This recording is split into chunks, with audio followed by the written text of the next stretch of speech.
हम लोगों का था कि हम लोग इंजीनियरिंग के क्षेत्र में जाएंगे, अच्छे शिक्षा ग्रहण करके उच्च शिक्षा ग्रहण करेंगे, जाएंगे। लेकिन कुछ समय और परिस्थिति होती है, पिताजी भाई राजनीतिक में आ गए, एक माहौल उस तरह का हो गया। जब पत्नी जिला पार्षद हो गई तो कभी कभी मौका मिलता है तो हम लोग ज़रूर खेलते हैं। और आज भी खिलाड़ियों के बीच में रहता हूँ। खेल से मुझे बहुत लगाव था, क्योंकि हम लोग उस ज़माने में जब सुविधा नहीं थी तो साइकिल से हम लोग 20-20 किलोमीटर क्रिकेट खेलने जाते थे। इलाके के लोग जानते थे कि हम लोग कैसे खिलाड़ी थे। आदरणीय शकील साहब हमारे क्षेत्र के 3 विभाग के मंत्री रहते थे। उनका राष्ट्रीय जनता दल का मैं पोली एजेंट बना। हाँ, वहाँ से मेरी शुरुआत हुई और उस समय से ही दिलचस्पी होते रही। और देश का जो हालात बिगाड़ने में, वो हिंदू मुसलमान करने में, वो आपसी भाईचारे को समाप्त करने में जो लगे हैं, वो नहीं चलेगा। देश लोकतंत्र से चलेगा, बाबा साहेब का संविधान से चलेगा। आप देख रहे हैं विज़न आजकल और मैं हूं इमरान अली। शख्स से शख्सियत बनने की कहानी सुनेंगे आप खुद उन्हीं की ज़बानी। फेस टू फेस में हर बार आपकी मुलाकात कराते हैं एक नई शख्सियत से। इस बार हमारे साथ बातचीत करने के लिए हैं राजद के नेता और गुरुआ विधानसभा से विधायक विनय कुमार यादव जी। सर, आपका विज़न आजकल में स्वागत है। चलिए, धन्यवाद। सर, ये जो राजनीतिक सफ़र रहा आपका, बहुत कम उम्र में ही आप विधायक तक का सफ़र तय कर लिया, और क्या प्रयास रहा था, कैसे आपने ये सफ़र तय किया, क्या संघर्ष रहा आपका? देखिए, जब मैं स्टूडेंट लाइफ से ही जब पढ़ता था तो गुरुआ हाई स्कूल में हमने पढ़ा। उस समय मैं 97 में यानी कि 97 में मैट्रिक का परीक्षा दिया, पास किए। तो हम लोग को उसी समय से दिलचस्पी थी, लोगों को कैसे समाज में रहना है, कैसे एकजुटता रहना है। हम लोग उस समय भी 10-12 ऐसे स्टूडेंट थे जो आपसी भाईचारे के साथ एक संबंध ऐसा था। सब कहीं ना कहीं, कोई मेरे दोस्त दरोगा हैं, आज आपके चीफ रिपोर्टर भी हैं आपके ज़िले में, प्रभात खबर में। कहीं आप देखिए तो वो जाके रेलवे में हैं, शिक्षक हैं। हम लोग समाज सेवा कर रहे हैं। तो शुरू से एक लगन थी, हम लोग काम किए। उसके बाद हम लोग 2001 में लगभग शकील साहब हम लोग के यहाँ चुनाव लड़ा करते थे। मैट्रिक का एग्ज़ाम दे दिया था 97 में। उस समय पहली बार मुझे गुरुआ बूथ पे ही, मेरे चाचा प्रखंड अध्यक्ष हुआ करते थे, तो पोली एजेंट बनने का, राष्ट्रीय जनता दल के प्राथमिक सदस्य बनने का, वो देवनंदन यादव अभी नहीं रहे हैं, प्रोफेसर भी थे, स्वर्गीय देवनंदन यादव थे। वो राजद का प्रखंड अध्यक्ष रहते थे, आदरणीय लालू यादव जी के सिपाही थे।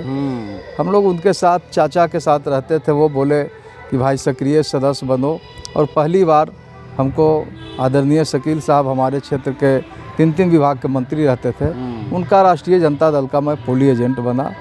हाँ, वहाँ से मेरी शुरुआत हुई और उस समय से ही दिलचस्पी होते रही।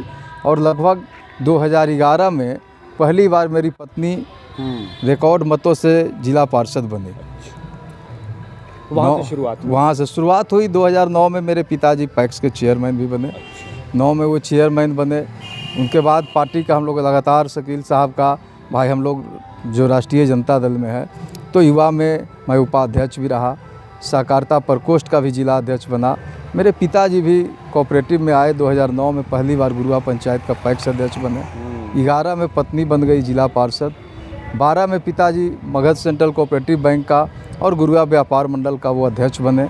आदरणीय लालू यादव जी के पास जाने का मुझे मौका मिला, और आदरणीय लालू जी के पास हमारे गुरु डॉक्टर सुनील कुमार सिंह जी, जो सहकारिता के जाने माने देश का नेता हैं, वो मेरे गुरु रहे, राजनीतिक गुरु वही रहे। तो हम लोग पार्टी के साथ वफादारी से रहे।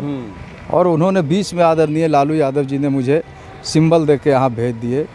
तो लगातार मेरी पत्नी 11 से जिला पार्षद रही, 16 से प्रमुख बन गई। जब हमारा दोनों सीट रिजर्व हुआ तो तीसरी बार मेरी पत्नी भी 15 साल राजनीति में रहे। पिताजी भी 2 टर्म हमारे मगध सेंट्रल कोऑपरेटिव बैंक का चेयरमैन रहे। उसके बाद मैं गुरुआ व्यापार मंडल का अध्यक्ष बन गया, और बिस्कोमान में मुझे निर्देशक बनने का मौका मिला। फिर 20 में मुझे टिकट मिला। तो गुरुआ की महान जनता को मैं धन्यवाद देना चाहता हूं कि उन्होंने पहली बार में मुझे विधानसभा में भेज दिया। तो क्या उम्मीद थी आपको कि इतना जल्दी आपका सफ़र है, आपको इतनी जल्दी मंजिल मिल जाएगी? बिल्कुल, उम्मीद तो था ही, इसलिए कि मैं जनता का सेवक था, जनता के दिलों में राज करता हूँ। मैं एक भाई के नाते, एक किसान का बेटा होके, किसान का पुत्र होके, कोऑपरेटर होके, आदरणीय नेता लालू यादव जी, तेजस्वी यादव जी के विचारधारा को लेके गांव-गांव तक एक सेवक के रूप में थे। सेवा करने का जब मुझे मौका मिला तो जनता देख रही है। पहले मैं डायरेक्ट नहीं सेवक था, पिताजी मेरे थे, पत्नी थी, लेकिन मुझे डायरेक्ट जब मिले चाचा थे, जब हमको डायरेक्ट मौका आदरणीय लालू जी ने समझा कि भाई ये मेरा सिपाही जाकर गुरुआ की सेवा करेगा। और जनता को तो सेवा मैं 2001 से ही करना शुरू कर दिया था। सर, ये आप विधायक बने तो क्या पहले बचपन में जब पढ़ाई का समय था, जब उस समय लगता था कुछ और क्षेत्र में जाएंगे, या कोई इंटरेस्ट और रहा आपका जो ख्वाब अधूरा रहा कि हम वो बनते? बिल्कुल हम लोगों का था कि हम लोग इंजीनियरिंग के क्षेत्र में जाएंगे, अच्छे शिक्षा ग्रहण करके उच्च शिक्षा ग्रहण करेंगे, जाएंगे। लेकिन कुछ समय और परिस्थिति होती है, पिताजी भाई राजनीतिक में आ गए, एक माहौल उस तरह का हो गया, जब पत्नी जिला पार्षद हो गई तो हम लोग का रास्ता दूर हो गया। भाई जो शिक्षा से जो हम लोग का इंजीनियर बनने का सपना को छोड़कर आज जनता को सेवा करने का पूरा हुआ। हाँ, ये जनता का सेवक बनने का मुझे शौक़ था। शुरू से ही मुझे भाई टीचर में भी ज्वाइनिंग लेटर मिला था, टीचर में भी मौका मिला था करने का, जो शिक्षा मित्र पंचायत शिक्षकों का जो होता है उसमें भी मैं अप्लाई किया था, तो मुझे सिलेक्शन वहाँ पे हो गई थी, लेकिन मैं करने के योग्य नहीं समझा। लगा कि मुझे कहीं आगे जाना है। पिताजी बोले कि आप ज्वाइन करो, लेकिन मैंने जब यहाँ पे ज्वाइनिंग मिला तो मैं ज्वाइन नहीं किया और जनता का सेवा में ही लगा रहा और जनता के सेवा आज तक करते आ रहे हैं। कोई रुचि रही जैसे स्पोर्ट्स की, कला साहित्य की और नाटक की, इस तरह की कोई रुचि, दूसरी भी कोई रुचि रही थी क्या? बिल्कुल कुछ किया क्या? नहीं, बहुत कुछ किया, यादें बहुत है। जो हम लोग 2001 से ही जब बोले ना कि जैसे ही स्टूडेंट लाइफ से ऊपर उठते गए, बैडमिंटन का शौकीन मैं था, क्रिकेट भी मैं खेला, भाई फुटबॉल भी खेले। क्रिकेट टूर्नामेंट प्रत्येक साल, आज 25 वर्षों से हम लोग अभी तक टूर्नामेंट कराते आ रहे हैं। श्री राम स्पोर्टिंग क्लब मेरा श्री राम बिघा है, उसके मैं सक्रिय सदस्य रहा, कोषाध्यक्ष रहा। खेल में बहुत रुचि। मेले क्लब में कभी खेलते हैं कि नहीं? जरूर खेलते हैं। अपने नेता जो हमारे हैं तेजस्वी जी के साथ भी बैडमिंटन खेलने का मौका मिला, उनके साथ भी बैडमिंटन हम लोग खेले। तो कभी कभी मौका मिलता है तो हम लोग ज़रूर खेलते हैं। और आज भी खिलाड़ियों के बीच में रहता हूँ। खेल से मुझे बहुत लगाव था, क्योंकि हम लोग उस ज़माने में जब सुविधा नहीं थी तो साइकिल से हम लोग 20-20 किलोमीटर क्रिकेट खेलने जाते थे। इलाके के लोग जानते थे कि हम लोग कैसे खिलाड़ी थे।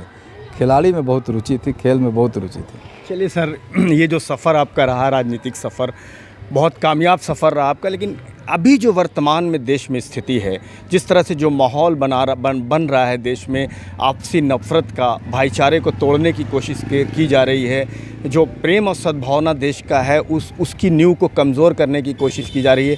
आप क्या कहेंगे इस मामले में? क्या प्रयास होना चाहिए? देखिए, ये हमारा भारत सोने का चिड़िया है। यहाँ हिंदू, मुस्लिम, सिख, ईसाई सभी लोगों का रहने का, सभी धर्म के लोग, सभी जाति के लोग, सभी भाषाएं, यही भारत की खूबसूरती है। ये लोकतंत्र जिसका निर्माण करता हमारे बाबा भीमराव अंबेडकर साहब हैं जी। लेकिन इस देश में दो विचारधारा चल रही है, एक सामाजिक न्याय का और दूसरा जो देख रहे हैं मनुवादी, जो चाहते हैं कि संविधान को नष्ट करके अपना संविधान लाए। आप हाल ही में देख रहे होंगे लोकतंत्र में जिन्होंने बाबा साहब भीमराव अंबेडकर जो संविधान के रचयिता है, जिन्होंने निर्माण किए, उन पे क्या टिप्पणी हुई। पूरा लोकतंत्र में लोगों ने देखा, पूरा देश दुनिया देख रहा है। तो वो जो लोग गोडसे के मानने वाले लोग हैं, एक तरफ बापू के मानने वाले लोग और दूसरा गोडसे। हम लोग बापू के लोग हैं, लेकिन जो गोडसे के लोग हैं वो बापू पे भी पुष्पांजलि करते हैं और गोडसे को ही पूछते हैं। तो जो दो नीति वाले हैं वो सब लोग समझ रहे हैं, जनता समझ रही है। ये देश का जो हालात बिगाड़ने में, वो हिंदू मुसलमान करने में, वो आपसी भाईचारे को समाप्त करने में जो लगे हैं, वो नहीं चलेगा। देश लोकतंत्र से चलेगा, बाबा साहब का संविधान से चलेगा। और बाबा साहब के संविधान को रक्षा करने वाले लोग संकल्पित हैं, उसको लेकर सड़क से लेकर सदन तक इसकी लड़ाई लड़ रहे हैं। समाजवादी धारा के जो लोग हैं वो संविधान की रक्षा करेंगे। तो क्या संदेश देंगे एकता के लिए? क्या माहौल बने? बिल्कुल एकता ही। हम लोग जो समाजवादी विचारधारा के आदरणीय नेता हमारे लालू जी, मुलायम सिंह, जितने लोग हमारे थे, सब लोगों ने भाई आपसी भाईचारा, सबसे पहले प्रेम हमारा होना चाहिए, लोकतंत्र को बचना चाहिए। यही मेरी खूबसूरती है, यही मेरा उद्देश्य है कि जो बाबा साहब का संविधान है उसका रक्षा यहाँ भारतवासी करेंगे। और जो लोग लोकतंत्र को, संविधान को तोड़ना चाह रहे हैं, संविधान बदलना चाह रहे हैं, उनकी नहीं चलेगी। गुरुआ में क्या कुछ किया सर, जो आप जिसकी मिसाल दे सकते हैं कि ये हमने किया, या हमारे कार्यकाल में ये बदलाव आया, ये काम हमने किया? चूँकि अब कुछ ही दिनों के बाद चुनावी वर्ष आएगा, तो क्या क्या कहेंगे आप अपने वोटर्स को? गुरुआ में सबसे महत्वपूर्ण काम हुआ मेरा गुड़ारू का अस्पताल। जाके देखिए, वो चलता था हाई स्कूल के 4 कमरे में। भव हमने वहाँ पे अस्पताल निर्माण कराया। बहुत से, चाहे वो चासी में देख लिए, कनौसी में देख लिए, तमाम जगह पे हम लोग अस्पताल का निर्माण कराए। किसानों की सिंचाई का जो मैंने वादा किया था, उत्तर कोयल नहर परियोजना, उसमें आज देखिए काम लग गया है। लोगों को पानी गांव तक आया, और उसकी निर्माण का भी कार्य हम लोगों ने सड़क से लेकर सदन तक बोले थे, 3-3 बार सदन में बोले, और उसका जो राशि अलॉटमेंट हो गई, काम शुरू हो गया। और वहाँ पे चालों में एक डैम था जिसको हम लोगों ने निर्माण कराया किसानों के हित के लिए, और लगभग सैकड़ों तालाब, आहर, पोखर का मैंने लघु सिंचाई हर खेत पानी के तहत किसानों को बनाने का काम किए। शिक्षा के क्षेत्रों में लगभग सर्वाधिक 35-36 विद्यालयों का निर्माण के लिए 2-2 कमरा हम लोगों ने दिलाए। और जो सबसे महत्वपूर्ण है कि भाई सड़क, तो लगभग 200 किलोमीटर अपने विधानसभा में सड़क जो है अनुरक्षित नीति से नया मिलाकर मैंने सर्वाधिक अपने, जो आज़ादी से जिसको रोड नहीं मिला, वो बेलवीघा है हमारा, जो देख लीजिए अलीगंज है, रामपुर है, ठेका है, ऐसे ऐसे लोगों को मैंने रोड दिया जिसको आज़ादी से। आपके क्षेत्र में 2 बड़ा मामला था।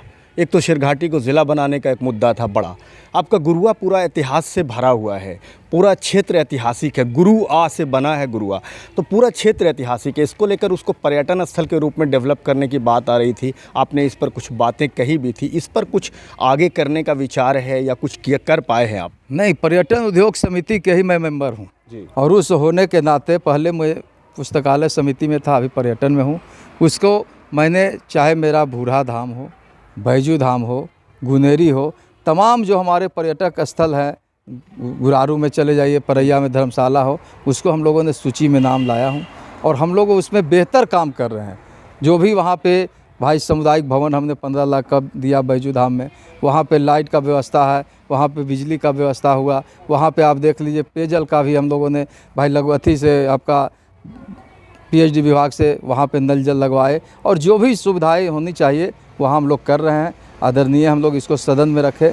भाई जो हमारे क्षेत्र में भाई पर्यटन के दृष्टिकोण से ये सब पर्यटक स्थल है, इसको भी हम लोग विकसित करने के लिए हमेशा प्रयासरत हैं। मैं तो बैजू धाम का संस्थापक रहा हूँ, वहाँ का फाउंडर सदस्य हूँ, और आज एमएलए हो गए, तो उसके लिए हम लोग क्यों नहीं करेंगे? 2025 में क्या जन स्वराज आपके लिए चुनौती है? नहीं, बिल्कुल नहीं। ये सब कहाँ लेके आ गए हैं? ये सब तो सिर्फ वोट कटवा पार्टी है। अच्छा, ये सब सिर्फ आए हैं, बरसाती मेढक हैं, वो तो जनता उनको जवाब देगी। जी सर, आखिरी सवाल, क्या संदेश होगा लोगों को आपका? नहीं, बिल्कुल 2025 तेजस्वी यादव का होगा। बिहार की जनता के लिए आदरणीय नेता हमारे तेजस्वी यादव जी ने ऐलान कर दिए हैं, युवाओं का रोजगार का मतलब तेजस्वी यादव। महिलाओं को मान योजना, माई बहन मान योजना, बिहार में हम लोग को जब 25 में सरकार बनेगी तो हम लोग 2500 रुपये प्रत्येक महिलाओं को खाते में देंगे। उम्मीद है? उम्मीद है, बिल्कुल। हम लोग जो पेंशन 400 रुपये हमारे, नहीं, सरकार बनने की उम्मीद है? बिल्कुल उम्मीद है। ये जनता बनाएगी, अबरी सरकार हमारी बनाएगी, और 400 जो पेंशन मिलता है वो 1500 दिया जाएगा। हमारे भाइयों को 200 यूनिट बिजली, हमारे किसान बंधु तमाम उपभोक्ताओं को 200 यूनिट बिजली फ्री दी जाएगी। उसको हम लोग जो है से 2500 माई बहन को मान योजना देंगे। युवाओं के हाथ में रोज़गार देंगे। 5 लाख रोज़गार किसने दिया? ये पूरा दुनिया जान रहा है, पूरा भारत जानता है, एक एक लोग जानते हैं रोज़गार का मतलब तेजस्वी। तो 25 परिवर्तन का लहर होगा, और आने वाला 25 बिहार की जनता का ये सरकार होगी, और उसको किया हुआ वादा तेजस्वी यादव जी पूरा करें। बहुत बहुत शुक्रिया सर हमसे बात करने के लिए। ये थे गुरुआ के विधायक विनय यादव जी, जो बहुत सारी अपनी यादों को और वादों को यहाँ पे दोहरा रहे थे। व्यूअर्स हमसे जुड़ने के लिए बहुत बहुत शुक्रिया।